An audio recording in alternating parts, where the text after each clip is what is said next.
রাজার ঘরে ছোট রানী এলো পদ্মাবতী, রানী পদ্মাবতী। রাজার আরো 6টি রানীর ছিল না সন্তান, পদ্মাবতীর কোলালোতে মিলল সমাধান। বছর যেতে জন্ম নিল 7 ছেলে 1 মেয়ে, হয় খুশির আকাশ হঠাৎ কালো মেঘে গেল ছেয়ে।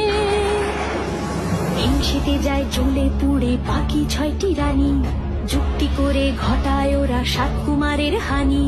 সুযোগ মতো 7 ছেলেকে মাটিতে দেয় পুঁতে, বাঁচে একা পারুল, ওরা পায় না তাকে ছুতে।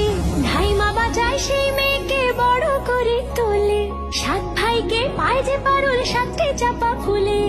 এত কিছুর পরেও রাজার বিপদ যে কাটে না, সূর্য নগরে সুখের সূর্য আর ওঠে না।